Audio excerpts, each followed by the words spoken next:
So variable is a thing that is changeable और having many values, जैसे tossing a coin, throwing a dice. और इसकी एक definition ले तो क्या होगा, a variable is a characteristic और attribute that can take on a number of values. और ये वैल्यूज होंगी 2 और more than 2। They are to the attached to the research being studied by operational definitions.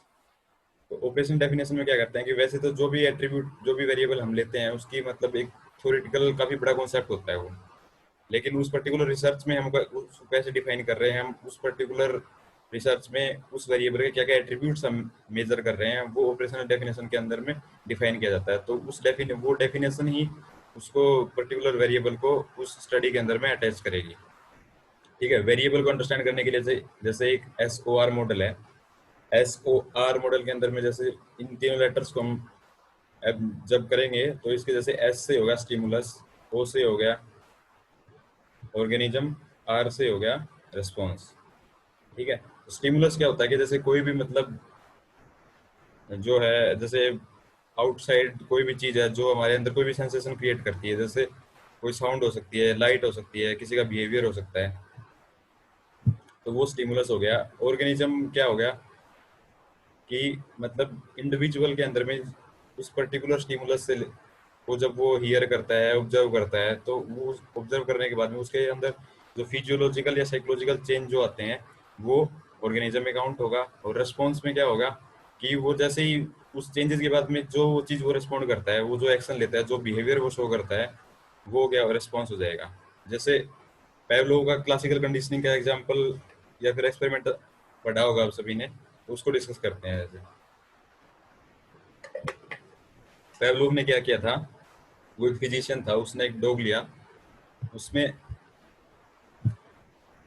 उसमें उसने क्या किया कि लेबोरेटरी में जैसे वो उस डॉग को फूड प्रेजेंट कर रहा था, तो वो फूड उसके लिए एक स्टिमुलस था। स्टिमुलस से जब वो डॉग उस फूड को मतलब उसको फूड को लेने से पहले उसके अंदर जैसे सलाइवा जो होती थी, उसको वो ऑर्गेनिज्म हो जाएगा उस पर्टिकुलर रेस्पॉन्स में। ठीक है, तो उस क्लासिकल कंडीशनिंग में क्या होता है कि जैसे वो मतलब फूड के साथ में जैसे मेट्रोनोम के साउंड को अटैच करता है, तो वो तो कंडीशनिंग का एग्जांपल है। तो मतलब कि जैसे इंडिविजुअल जो भी बिहेवियर रिस्पॉन्सेज जो कुछ भी होते हैं, वो मतलब इस SOR मॉडल के ऊपर डिपेंडेंट होते हैं। मतलब कोई भी स्टिमुलस होगा, कोई भी मतलब कि कोई भी जैसे इन्वायरमेंटल कोई भी चीज है जो एक ऑर्गेनिज्म के अंदर में कोई भी फिजियोलॉजिकल या साइकोलॉजिकल अराउजल प्रोड्यूस करता है, उसके बाद में उन दोनों चीज़ों के होने के बाद में भी कोई एक्शन या बिहेवियर के अंदर चेंजेस आते हैं।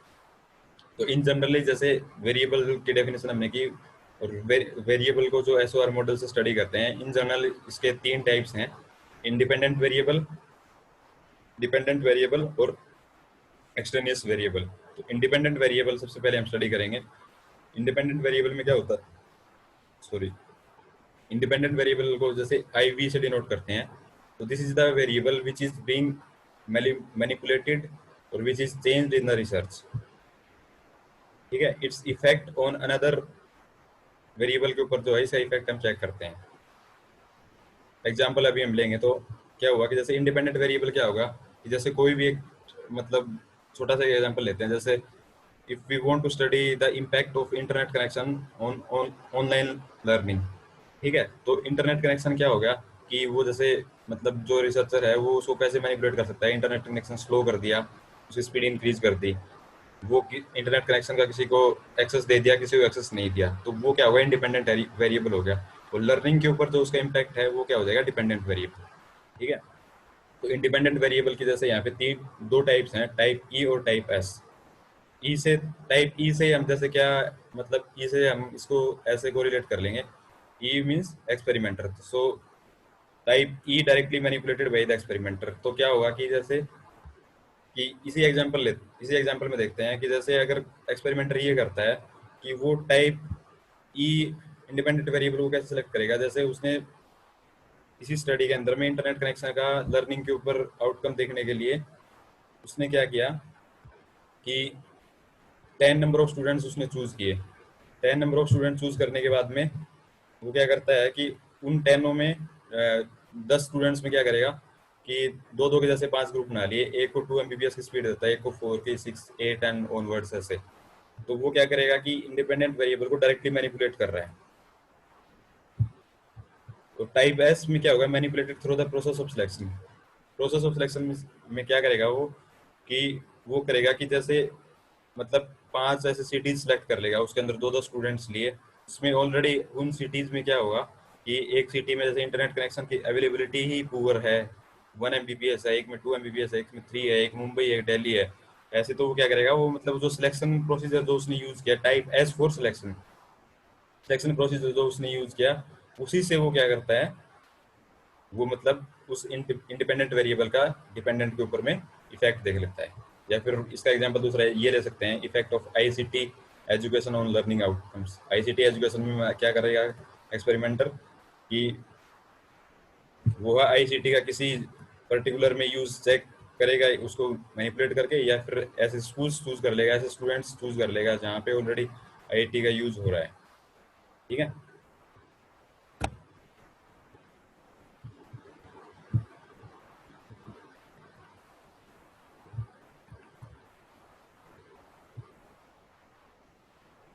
समझ में आया इतना एक बार?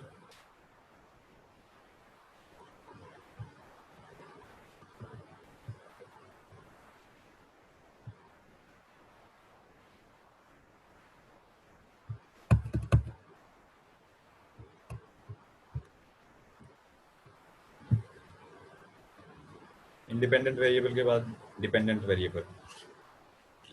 जैसे सबसे पहले तो जैसे वर्ड ही बता रहा है हमें, इंडिपेंडेंट वेरिएबल वो था जो डिपेंडेंट नहीं था।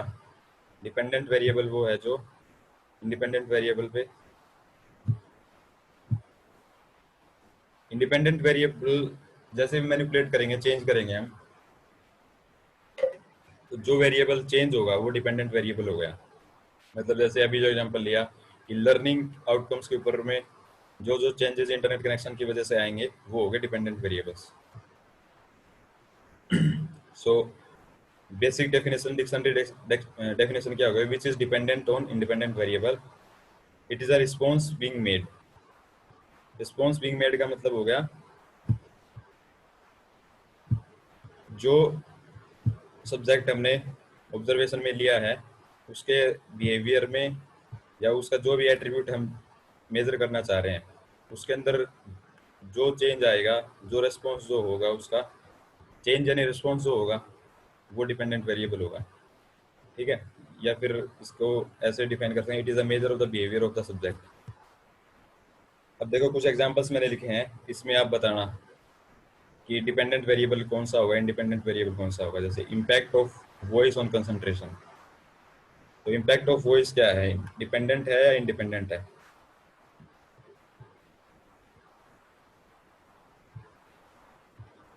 इम्पैक्ट ऑफ वॉइस हो जाएगा इंडिपेंडेंट, कंसंट्रेशन क्या हो जाएगा डिपेंडेंट वेरिएबल। ऐसे ही एग्जांपल है impact of sudden noise on breathing. Suddenly जैसे कोई एकदम से हम हैवी साउंड जब सुनते हैं तो उसके बाद में जैसे एकदम से सहम जाता है ना आदमी, तो वो क्या होगा, ब्रीदिंग जैसे एकदम से स्टॉप हो जाती है उसकी, या फिर स्लो हो जाती है।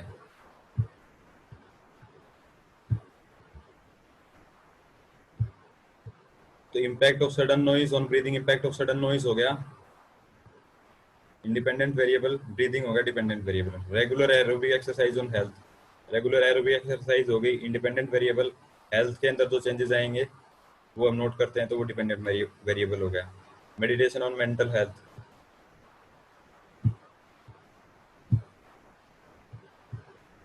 मेडिटेशन हो गया इंडिपेंडेंट वेरिएबल, मेंटल हेल्थ हो गया डिपेंडेंट वेरिएबल।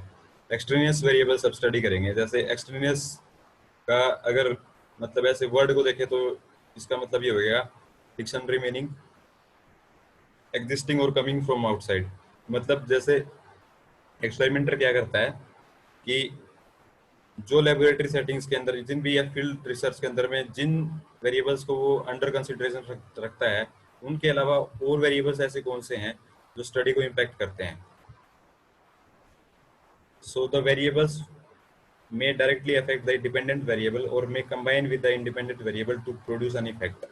मतलब या फिर तो ऐसे हो सकता है कि वो कोई भी वेरिएबल्स, वो एक्सट्रेनियस वेरिएबल्स होंगे जो स्टडी को या फिर डिपेंडेंट वेरिएबल को डायरेक्टली अफेक्ट कर रहे हैं, या फिर में वो इंडिपेंडेंट वेरिएबल के साथ में कंबाइन होकर के और डिपेंडेंट वेरिएबल के अंदर ऐसे चेंजेस प्रोड्यूस कर रहे हैं जिससे क्या होता है कि मतलब जो सब्जेक्ट पर्टिकुलर चीज एक्सपेरिमेंटर या रिसर्चर स्टडी करना चाह रहा है उसके अंदर में चेंजेस आएंगे। मतलब वो उनको अंडर कंसिडरेशन नहीं रख रहा, but still they are impacting the study और आउटकम्स ऑफ द स्टडी। तो इसके जैसे एक्सपीरियंस वेरिएबल्स के तीन टाइप्स हैं। First organismic variables, situational variables, sequence related. तो ऑर्गेनिज्मिक जैसे वर्ड बता रहा है कि मतलब ऑर्गेनिज्म के अंदर में या सब्जेक्ट जो हम स्टडी कर रहे हैं उसके अंदर में क्या, मतलब उसकी वजह से क्या क्या चेंजेस हो सकते हैं, उसकी वजह से क्या क्या इम्पैक्ट स्टडी के ऊपर हो सकता है। तो सब्जेक्ट रिलेटेड वेरिएबल्स इंक्लूड मतलब सब्जेक्ट की एज क्या है, उसका जेंडर क्या है, उसकी इंटेलिजेंस लेवल कितना है, उसकी पर्सनैलिटी टाइप क्या है। ओके। और फिर दूसरा है सिचुएशनल वेरिएबल्स, मतलब इन्वायरमेंटल वेरिएबल्स जो operating in the experimental setting, जैसे नॉइज, टेम्परेचर,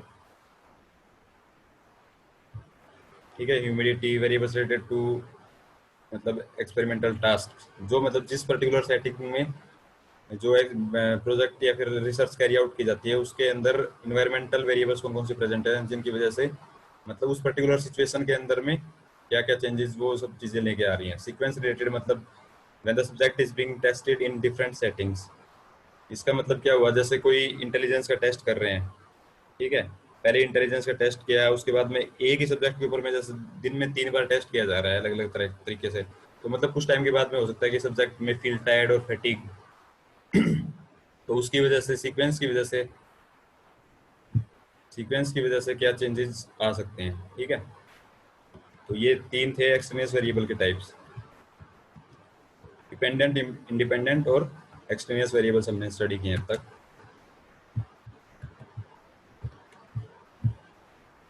सो नेक्स्ट है कंफाउंडिंग वेरिएबल्स। स्टडी करो एक बार क्या लिखा है, इसकी डेफिनेशन डिस्कस करते हैं उसके बाद।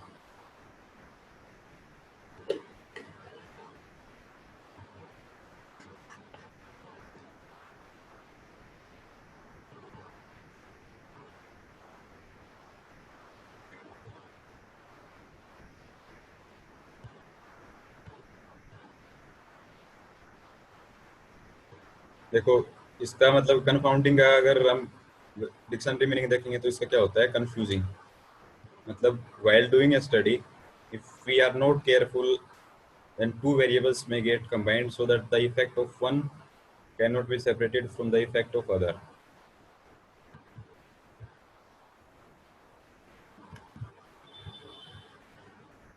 They make the result of the study confusing. मतलब जैसे एग्जांपल लेते हैं, उसे समझ आ जाएगा, उसके बाद में डेफिनेशन आपको। जैसे हम किसी पर्टिकुलर सिटी के अंदर किसी पर्टिकुलर एज ग्रुप में किसी भी ब्यूटी प्रोडक्ट का कंज्यूमर बिहेवियर के ऊपर हम इम्पैक्ट देखना चाह रहे हैं। तो एक्सपेरिमेंटर क्या करता है कि जैसे उसने एज ग्रुप सेलेक्ट किया, कुछ 20s एज ग्रुप के लिए, कुछ उसने 50s के लिए, और जो प्रोडक्ट उसने चूज किया वो ऐसा है कि वो मतलब मोस्टली 20s या 30s के एज ग्रुप को ही मतलब ज़्यादा इम्पैक्ट डालता है। तो उसने स्टडी में क्या किया कि जैसे उसको लेने थे 50 का सैंपल साइज उसने लिया। उसने क्या किया कि 20 एज ग्रुप के 10 सब्जेक्ट्स लिए और 40 ले लिए, मतलब एज ग्रुप 50 और 60 के अराउंड में। और उस पर्टिकुलर स्टडी के अंदर वो सबका सैंपल साइज ले करके सबके ऊपर में उसने मतलब डेटा कलेक्ट करके और एक रिसर्च और एक थ्योरी बना दी कि इतने परसेंट लोग इस पर्टिकुलर ब्यूटी प्रोडक्ट के से उनका कंज्यूमर बिहेवियर ऐसे इंक्रीज हो रहा है, डिक्रीज हो रहा है। लेकिन उसने इस चीज़ को सैंपल साइज के ऊपर में ये ध्यान नहीं दिया कि एज ग्रुप कैसे इस चीज़ को इम्पैक्ट कर सकता है। तो मतलब आउट ऑफ 50 जो सैंपल सेलेक्ट किया था उसके अंदर में 10 तो उस पर्टिकुलर से कनेक्टेड थे, 40 अगर डिफरेंट एज ग्रुप के होने की वजह से उसका इन जनरल इम्पैक्ट कुछ नहीं आना था, और उनको उसने स्टडी के अंदर ले लिया। तो वो कंफ्यूजिंग वेरिएबल्स, कंफाउंडिंग वेरिएबल्स हो जाएंगे, जो अदर जो उसने 40 डिफरेंट एज कैटेगरी के लिए थे। ठीक है, जैसे एक छोटा सा एग्जांपल हम देखते हैं, जैसे यहाँ पे इसके अंदर में इस एग्जांपल से इंडिपेंडेंट, डिपेंडेंट और एक्सट्रेनियस वेरिएबल्स का कॉन्सेप्ट क्लियर हो जाएगा। कि जैसे स्मोकिंग का इम्पैक्ट देखा कोरोनरी हार्ट डिजीज के ऊपर में, तो इंडिपेंडेंट वेरिएबल क्या हो जाएगा यहाँ पे, स्मोकिंग की रिसर्चर ये चेक करना चाह रहा है कि स्मोकिंग से हार्ट डिजीज के ऊपर क्या इम्पैक्ट हो रहा है। तो हार्ट डिजीज क्या है कि हमने ये मान लिया कि स्मोकिंग कोई एक ऐसा कोज है जो प्रोड्यूस कर रहा है, स्मोकिंग की वजह से मतलब हार्ट डिजीज हो रही है। तो ये कोज हो गया, ये इफेक्ट हो गया। कोज इफेक्ट रिलेशनशिप चेक किया, इंडिपेंडेंट वेरिएबल हो गया स्मोकिंग और डिपेंडेंट हो गया कोरोनरी हार्ट डिजीज। लेकिन मतलब वेरिएबल्स कुछ ऐसे भी हो सकते हैं जिनकी वजह से मतलब ये सब चीज़ें मतलब अफेक्ट होती हैं, हार्ट डिजीज अफेक्ट होती हैं। जैसे मतलब उस पर्सन की एज क्या है, मतलब एक एज के बाद में हार्ट की एक्टिविटी स्लो हो जाती है 60-70 की एज के अंदर में, या फिर वो स्मोकिंग कितनी कर रहा है, डेली स्मोकर है, चेन स्मोकर है, मतलब ओकेजनल स्मोकर है, उस चीज़ के ऊपर डिपेंडेंट हो गया। द ड्यूरेशन ऑफ स्मोकिंग, मतलब वो स्मोक कितने टाइम तक करता है, ठीक है, मतलब कितने नंबर ऑफ ईयर्स कितने से कर रहा है। और the extent of daily exercise, मतलब वो डेली एक्सरसाइज के अंदर में फिजिकल एक्टिविटी के अंदर इन्वॉल्व है नहीं। तो मतलब ये सारी चीज़ें क्या होंगे, एक्सट्रेनियस वेरिएबल्स हो जाएंगे कि ये चीज़ें सारी भी क्या है, स्टडी को इम्पैक्ट कर रही हैं, लेकिन रिसर्चर इनके ऊपर में ध्यान नहीं दिया। ठीक है, तो ये हो गया कंफाउंडिंग वेरिएबल्स। समझ आया सभी को?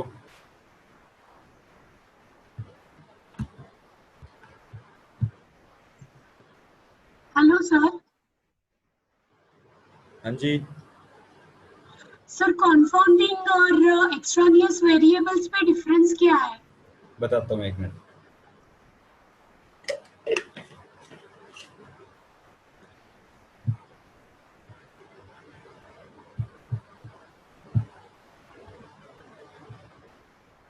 देखो, एक्सट्रेनियस और कंफाउंडिंग वेरिएबल्स में डिफरेंस पूछा दीपाली ने। एक्सट्रेनियस वेरिएबल्स क्या होते हैं कि अभी जैसे लास्ट एग्जांपल में जो लिया कि जो वेरिएबल्स मतलब डायरेक्टली रिसर्च को इम्पैक्ट कर रहे हैं, प्लीज अभी एक बार सभी से रिक्वेस्ट करूंगा कि अपना म्यूट करके रखें, because this class is being recorded also.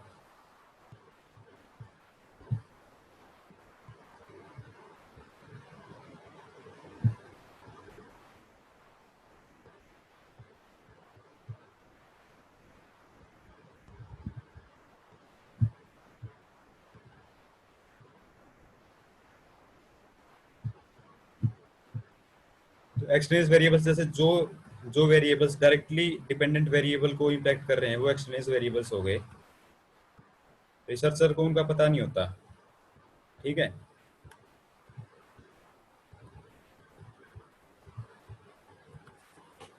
जैसे इस स्टडी के अंदर में क्या लिया, जैसे हम चेक करना चाह रहे हैं स्मोकिंग का इम्पैक्ट कोरोनरी हार्ट डिजीज के ऊपर में, तो रिसर्चर क्या लेके चल रहा है कि स्मोकिंग की वजह से हार्ट डिजीज होती है, मतलब कि एक स्मोकिंग को कोज है और इफेक्ट क्या होता है, हार्ट डिजीज। लेकिन मैं जो जो फैक्टर्स हमने जैसे डिस्कस किए थे कि एज उसकी क्या है, जो सब्जेक्ट हम स्टडी कर रहे हैं, वो उसकी रेगुलर एक्सरसाइजेज कितनी है, नंबर ऑफ टाइम्स कितना वो स्मोकिंग कर रहा है, कितने टाइम से कर रहा है, ठीक है, वो सब चीज़ें भी क्या है कि डिपेंडेंट वेरिएबल को इम्पैक्ट कर रही हैं।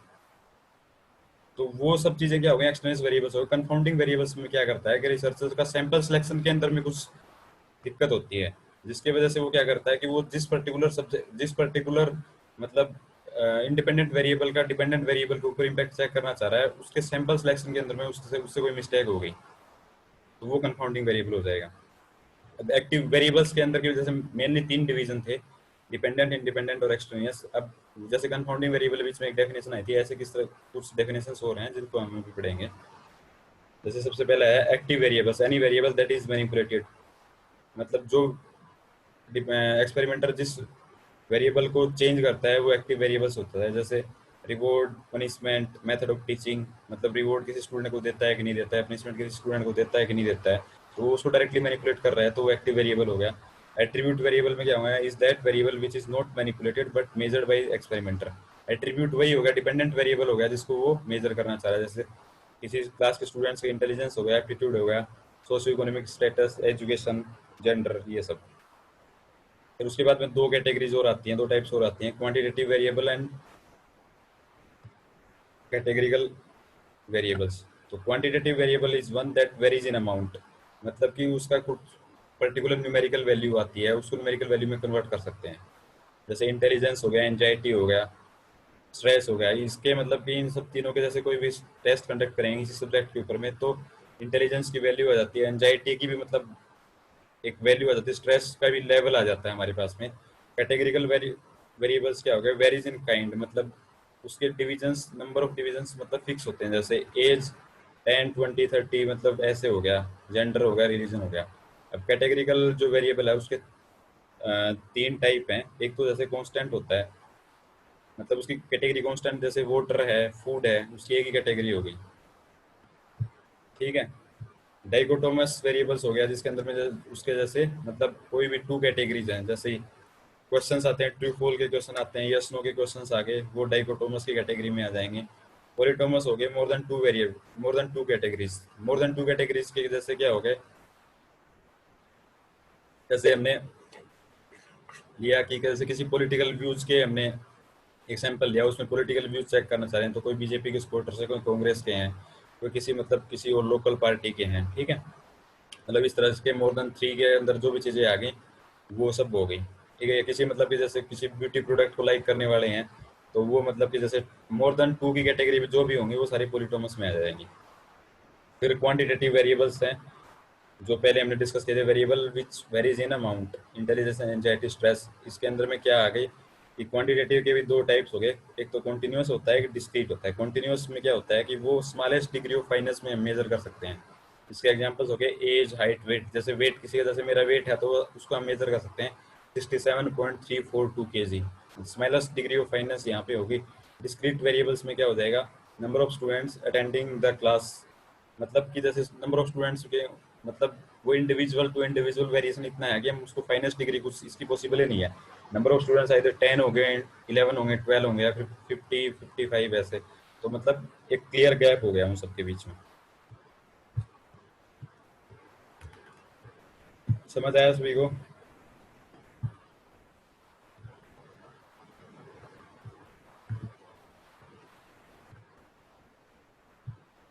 अब कॉन्स्ट्रक्ट कंस्ट्रक्ट्स पढ़ेंगे, लास्ट स्लाइड है ये, उसके बाद में फिनिश हो जाएगा। Yes, construct is a concept used for scientific purpose, is a part of theoretical framework।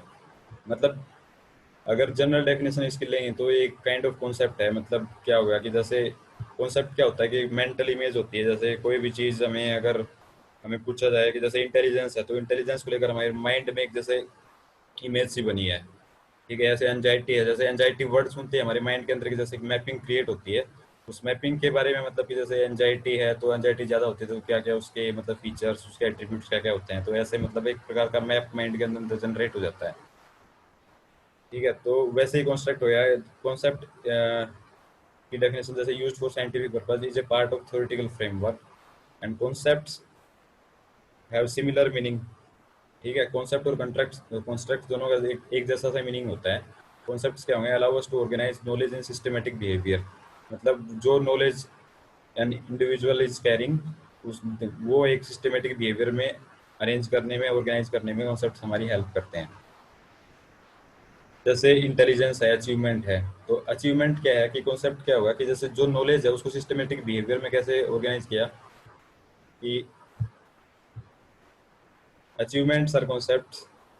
Researcher often invents or constructs new concepts for special scientific purpose. Such concepts are called constructs. Naina ma'am, welcome.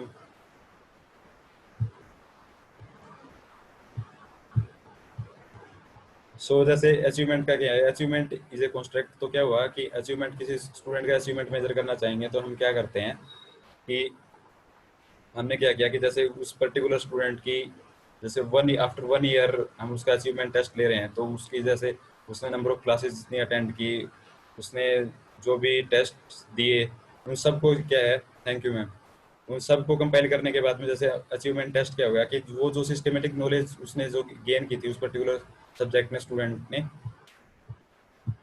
उसको जो है वो concept और construct उसको क्या है वो allow करते हैं to organise that knowledge in systematic behaviour.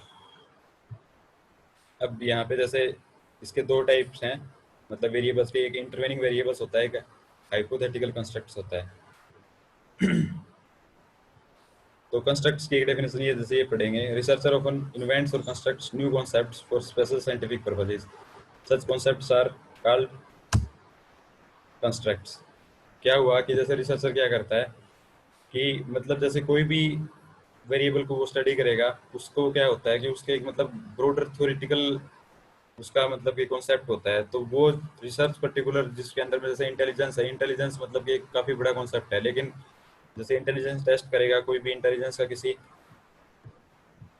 Intelligence का किसी दूसरे वेरिएबल के ऊपर अगर जैसे कोई उसका इम्पैक्ट चेक करना चाह रहा है, तो वो उस पर्टिकुलर चीज को प्रिसाइज करके साइंटिफिक पर्पज के लिए उसका मतलब कि उसको ऐसे कंस्ट्रक्ट करेगा, उसको ऐसे इन्वेंट करेगा कि वो मतलब उस पर्टिकुलर एट्रीब्यूट को ही वहां पे चेक करना चाह रहा है। इंटरवेनिंग वेरिएबल्स में क्या होगा, is a construct which is utilised as a summary term for group of other constructs.